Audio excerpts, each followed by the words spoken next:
E aí, pessoal? Olá! Hoje o vídeo é muito legal, que a gente está trazendo um casal que já viajou 50 países. São viajantes mais do que profissionais. Então fica aí para você assistir e não esquece, já curte o vídeo agora, compartilha, que você pode ganhar um cartão postal. Direto do Canadá. Direto do Canadá. Vamos lá assistir? Vamos lá.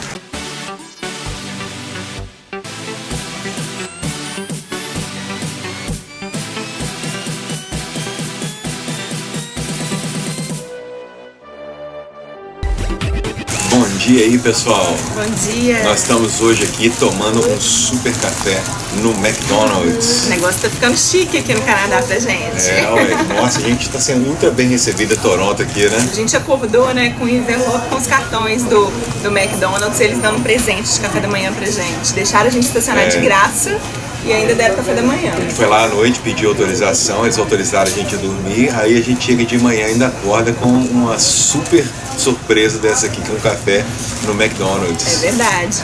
E aqui hoje a gente tem um casal muito especial, que a gente tem um carinho muito grande por eles, que vão compartilhar um pouquinho da viagem. Apresenta aí o projeto de vocês. Para quem não nos conhece, eu sou o Plácido. Eu sou a Mari. E nós somos do Livre Partida, um projeto aí de viagem que já dura um pouco mais de 2 anos.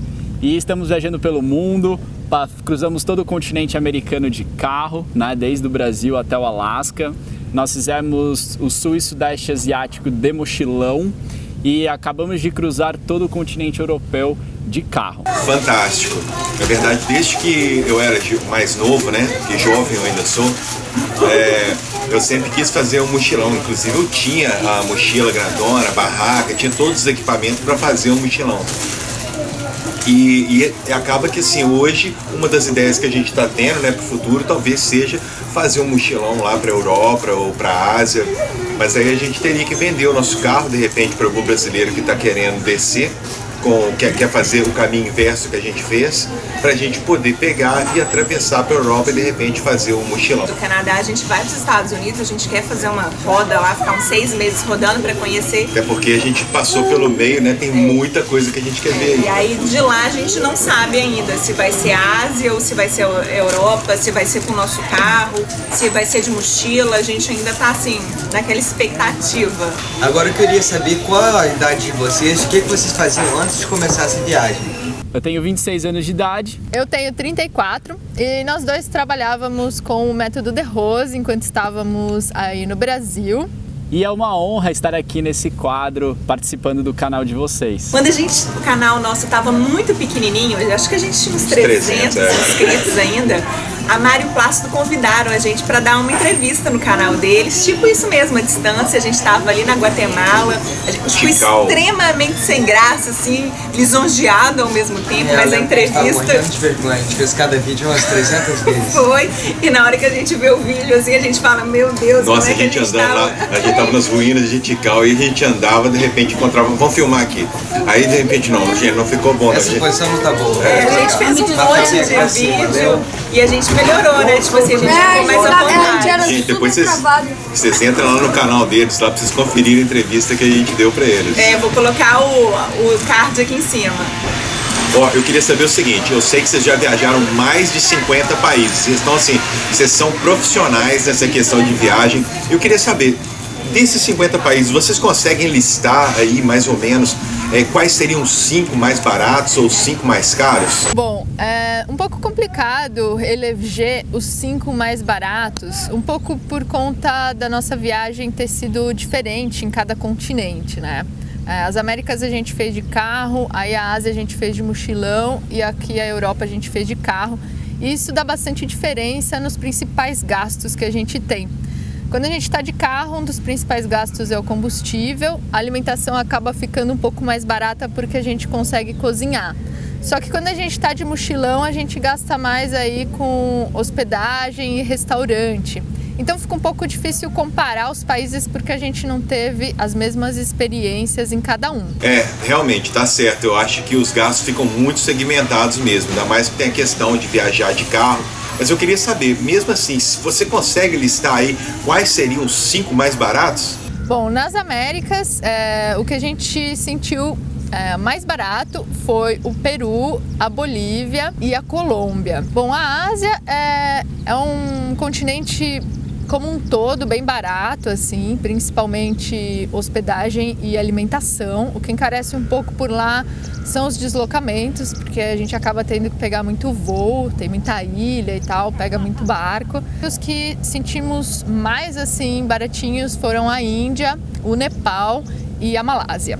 E aqui na Europa tudo é bem mais caro do que a gente tinha visto até então, tanto na América quanto na Ásia. Europa disparado foi o continente mais caro aí da viagem, mas a parte do leste europeu e Balcãs acaba sendo aí uma região mais econômica. Por que vocês acham que esses países são mais baratos? Conta aí. O que acontece nos países mais ricos é que a mão de obra é muito mais cara e os produtos, as coisas são mais baratas, né? São mais desvalorizadas, digamos assim. O que eles valorizam mais é o produto humano, né? São as pessoas. E o contrário nos países de economia menos desenvolvida. Exatamente, onde as coisas são muito mais caras e as pessoas são muito mais baratas, né? A mão de obra.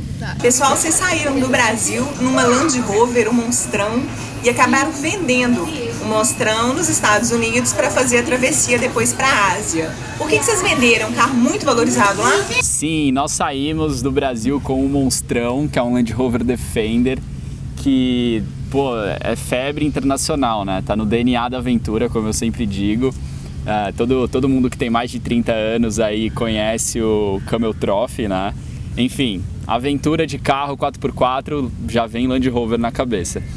Por esse motivo, nos Estados Unidos não é diferente, tá? Tem muita gente que ama Land Rover Defender lá. Só que não existe Land Rover Defender para comprar nos Estados Unidos. E os que tem são V8 a gasolina, ou seja, não são originais. Então, quando chega um Land Rover Defender original, diesel, com motor TDI 300, a galera pira, né? Então lá é super valorizado, muito mais do que em qualquer outro país que eu já tenha visto. Tá? E como é muito raro, a procura é grande em comparação à oferta. Então é um carro que acaba sendo muito mais caro. Depois disso, vocês acabaram ficando vários meses de mochilão ali na Ásia e acabaram comprando um Citroën na Europa. Na opinião de vocês, assim, o que é melhor? Viajar de carro ou viajar de mochilão?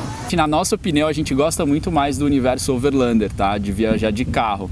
Os pontos positivos são inúmeros, né? Desde você ter mais liberdade para ir onde quiser, no momento que você quiser, né? E, enfim, cozinhar dentro do carro, ter sua casa, né? E na nossa opinião, viajar de carro é muito melhor. A gente tá viajando no motorhome e a gente adora ter uma estrutura de uma casa. É muito mais prático e confortável você ter uma cozinha, ter um banheiro e todas essas facilidades. Por isso que a gente fica tanto na dúvida, de repente, de vender o carro para atravessar para a Europa. Mais por causa das crianças. Exatamente. Aí eu queria saber quais são as vantagens, então, de fazer uma viagem dessa de mochilão. Os pontos positivos de viajar de mochilão é que você fica muito mais aberto a conhecer gente, na nossa opinião, né? Você sempre tem que estar em contato com pessoas e você tem que se virar de forma diferente, né? O que acaba resultando em experiências completamente diferentes, né? Então, viajar de mochilão é muito legal, nós gostamos muito, tanto que agora a gente vai viajar de mochilão novamente, mas para nós é muito melhor viajar de carro. Sim, se a gente pudesse, a gente viajaria de carro o tempo todo. Mas acabou que na nossa viagem aí as circunstâncias mudaram em alguns momentos e a gente teve que mudar um pouco o estilo. Mas então por que vocês estão optando de novo pelo mochilão? O que aperta pra gente, que é bem pão duro, na verdade, é que viajar de carro pelo mundo inteiro se torna muito burocrático. Em alguns países é bem limitado, você tem que gastar muita grana, mas por isso que a gente acabou optando por fazer viagens de mochilão, porque fazendo essa mesma viagem de carro sairia muito caro para o nosso bolso. Sim. Nós já tivemos a oportunidade, nesse nosso projeto, de conhecer a América do Sul, América Central e América do Norte, que vocês também já conhecem. Só que vocês já viajaram também pela Europa e pela Ásia. Pela experiência de vocês, qual que é a principal diferença que tem entre viajar pelas Américas e viajar, por exemplo, aí na Ásia? A cultura mesmo é diferente, né? Então mudou bastante a língua, porque na parte das Américas basicamente foi espanhol e inglês. E lá na Ásia cada país tem uma língua diferente, alfabeto diferente. religião diferente, a comida, para mim, pelo menos, foi algo assim muito, muito chocante a mudança, porque são outros temperos, outra forma de comer. Em muitos lugares, por exemplo, eles comem com a mão. E, enfim, isso mudou bastante, então difícil aí comparar. Eu acho que são universos completamente distintos, com algumas coisas em comum, né? Claro. A gente morre de vontade de conhecer a Ásia, né? E fica com receio um pouco por causa dos meninos, porque a gente sabe que a cultura é completamente diferente. Ao mesmo tempo que eu acho que vai ser uma experiência muito legal para eles, a gente fica com receio mesmo, né? E a Europa é muito diferente aqui das Américas? Aqui na Europa tem muita história, né? Muito mais do que nas Américas, por exemplo, né? Uma história mais antiga. E a gente acaba vendo coisas que fazem parte aí daquilo que a gente aprende na escola e tudo mais, então é bem interessante. E nos surpreendeu bastante a parte de natureza, que a gente não esperava uma natureza tão exuberante assim no continente europeu, e acabou sendo lindíssimo, que é o que a gente mais gosta. Nas Américas, claro, são países diferentes, são povos diferentes, são culturas diferentes, mas são muito similares. Né, entre principalmente a América Latina e depois na América do Norte, Canadá e Estados Unidos é muito parecido. Mas na Ásia, cara, cada país é um universo completamente diferente, e na Europa também, porque na Europa é muito engraçado porque existem países microscópicos que você passa a fronteira, é outra língua, outra cultura, são de pessoas completamente diferentes e uma cultura muito, muito antiga, diferentemente, por exemplo, da América. Então, acho que as diferenças principais, na minha opinião, no meu ponto de vista, são essas, né?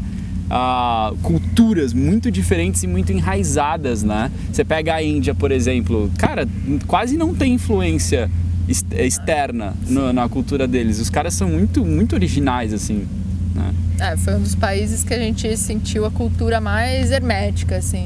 Nas Américas, aqui onde a gente está viajando, normalmente se fala, os idiomas predominantes são espanhol e inglês. E aí, mesmo se você não falar bem espanhol, você consegue se virar. E inglês também você consegue se virar um pouco. Agora, aí na Ásia deve ser muito difícil. Como que vocês fazem para conversar na Ásia? Na Ásia, nos lugares mais turísticos, e como a gente fez de mochilão, foi quase impossível fugir dos lugares mais turísticos, quase todo mundo falava aquele inglês ok para se comunicar, sabe? Sim. Então não foi muito difícil. Onde a gente sentiu mais dificuldade para se comunicar foi na Europa. Nesses países que têm as suas línguas locais e a gente não conseguia se comunicar. Então a gente brinca que o idioma que a gente fala é o translator, né? O Google Translator é o nosso principal idioma, a nossa principal ferramenta. A gente baixou o app do Google Translator, baixa lá os idiomas e sempre mostra, né, o celular para as pessoas para fazer aquela comunicação básica. Mas com certeza o inglês é o idioma que você mais usa, né? Todos os países têm as pessoas que falam inglês. Nesses 50 países por onde vocês passaram, vocês sentiram medo em algum país? Conta aí pra gente. Olha, sinceramente, não, assim. Acho que o fato de ser brasileiro te prepara muito para essa situação, né? Porque a gente acaba sendo, infelizmente, um pouco neurótico com relação a isso, acostumados aí com a violência do nosso país, a gente acaba tendo sempre aquele receio básico em todo lugar do mundo. Principalmente sendo de São Paulo. E o que aconteceu foi justamente o contrário, assim, a gente se sentiu seguro na maior parte do tempo, exceto uma ou outra situação, assim, bem pontual. O que aconteceu bastante foi das pessoas colocarem medo na gente, né? Então, por exemplo, na Bolívia, antes de entrar eu estava bem apreensiva. E chegando lá, a gente viu que foi bem tranquilo, assim. Na Colômbia? Na Colômbia, no Peru, o pessoal sempre falava de segurança. Alguns pontos a gente ficou um pouco mais atento, por saber que eram regiões um pouco mais propensas aí a ter assalto, alguma coisa assim. Óbvio que a gente sempre tomou todos os cuidados básicos, né? A gente foi roubado na Argentina. Mas foi muito pontual, a gente não se sentiu ameaçado na Argentina, só a gente deixou o carro na rua, quebraram o vidro e não tinha nada dentro, roubaram um colchonetezinho que a gente tinha, sabe? No México, eu acho que foi o país que eu, pelo menos, me senti mais tensa, mas, de novo, foi porque as pessoas ficaram falando muito, assim, toma cuidado, não acampa em qualquer lugar. Então, a gente acabou seguindo esses conselhos para evitar. Mas em nenhum momento a gente viu situações que nos deixassem com medo, assim. Na Ásia, nossa, foi muito tranquilo, a gente se sentiu super seguro o tempo todo. Aqui na Europa a gente se sentiu muito seguro o tempo todo. A gente, assim, 95, pelo menos, % do nosso tempo a gente faz free camping. A gente não fica muito em camping. E, putz, a gente dorme em qualquer lugar e nunca ficou com medo de dormir em lugar nenhum, não. Pra quem não sabe o que é free camping, é parar o carro em qualquer lugar e acampar, tá? Desde dentro da cidade ou no mato. A gente faz 95% das noites dormidas na nossa viagem de mais de 2 anos em selvagem, totalmente free, em lugares livres, acampamento livre. Gente, o pessoal assusta demais a gente mesmo. De todos os países que a gente passou, realmente a gente não sentiu o medo na prática. A gente sentiu foi muito as pessoas que normalmente são as que nem viajam, né? É o que vocês estão falando, na verdade. Porque quem viaja, igual a gente, igual vocês, o que fala o tempo todo é isso. Que o mundo não tem esse perigo que falam, né? Vocês passaram aí pela Ásia inteira, já cruzaram boa parte da Europa e estão falando a mesma coisa, né? Que não tem esse medo. Cautela é até importante, mas... Sim, mas assim, o nosso país é o que você falou mesmo, Mari. O nosso país, infelizmente, nos ensina a ser cautelosos e ele é muito mais perigoso que a maioria dos países por onde a gente passou e parece que vocês também passaram. E com relação à diferença, todas essas diferenças culturais, eu queria saber se tem algum caso engraçado que vocês passaram com relação a elas. Acho que uma história que pode ser interessante, assim, que aconteceu na Índia. A gente estava lá na época do Holi. Holi é aquele festival das cores dos indianos, né? E é vendido pra gente uma imagem desse festival como uma coisa linda, né? Os indianos saem na rua jogando cores e todo mundo feliz e tal. E a gente foi esperando por isso. E então a gente marcou de chegar em Varanasi, que era a nossa última cidade na Índia e uma das mais famosas para a celebração do Holi, bem no dia da festa. E super animados, assim. Só que a gente chegou lá e não era nada disso, cara. Era um festival grotesco, onde os indianos que nunca bebem se embebedam. É a única vez no ano que eles se embebedam. E, e eles saem tocando terror, jogando tinta. E pras mulheres é muito perigoso. Enfim, a gente chegou lá e todo mundo, não, cuidado, não vai sair na rua e tal. A tinta é tóxica, que não sei o quê. E, todo mundo pintado assim, a gente vendo as figuras, assim, eram horríveis. As pessoas todas pintadas, bêbadas, assim, parecendo zumbis, assim. E na Índia tem muita gente, né? Sim. Nossa, cara, uma loucura. Foi uma doideira. A gente não conseguia táxi para ir pro nosso hotel, por exemplo, porque os taxistas estavam com medo, né, de passar nas ruas e tal, porque os caras estavam sendo agressivos, né? Eles estavam bêbados e tal. Então isso foi um banho de água fria aí para quem tava esperando aquela coisa linda que vendem pra gente na mídia. A pergunta que todo mundo deve estar querendo saber, né? Como vocês se bancam? A grana que a gente conta para pagar os nossos custos é a grana que a gente guardou trabalhando antes de sair e depois a gente parou para trabalhar mais um pouco nos Estados Unidos, daí teve a venda do carro e então essa é a grana que a gente tem para viajar e por enquanto é a nossa única grana enquanto a gente não consegue uma solução aí de trabalho nômade. Há um tempo atrás aí a gente tinha tentado vender uns brigadeiros aqui na viagem e não deu certo. Eu queria saber se vocês já tentaram aí também fazer algum tipo de venda para bancar a viagem? No comecinho da nossa viagem lá na América do Sul, a gente até fez umas coisas, a gente já vendeu camiseta, a gente já vendeu rede, enfim, a gente vende aulas do Método De Rose pela internet, então se você quiser pode até comprar, só falar com a gente, manda uma mensagem por inbox que a gente vende as aulas pra ti. Mas o principal, como a Mari falou, foi antes, cara, desde vender lanchinho e suquinho na praia, a gente ia em shows, festivais também fazer venda. No carnaval a gente se vestia de palhaço para ir vender coisa nos bloquinhos de rua lá em São Paulo. fora o nosso trabalho, que a gente triplicou a nossa arrecadação a partir do momento que a gente estabeleceu a data que a gente ia partir para a nossa viagem. Ou seja, a gente já fez muita coisa, suamos a camisa para poder estar aqui hoje desfrutando desse mundo maravilhoso que nós temos. Pessoal, muito obrigado pelo carinho de vocês, pela disponibilidade, né? E pararam tudo para esse bate-papo com a gente. Muito obrigada mesmo. Agradecemos demais a família Van Com Tudo e a todos vocês que estão nos assistindo. Como já é clássico aí nos nossos vídeos, o Plácido vai encerrar com... Bora viajar junto! Falou! Não deixam de ir lá no canal deles, acompanhar, curtir, deixar um recadinho que chegou pela Van Com Tudo. E continuem atravessando com a gente o Canadá. Pois é, pessoal, muito obrigado. Eu acho que aquela entrevista que a gente deu aí, a gente já teve uma honra muito grande de poder ter participado aí do canal de vocês. E agora ter a honra de vocês estar aqui com a gente, para nós não tem nem palavras. Então, assim, muito obrigado mesmo. E vou reforçar o que a Carla falou.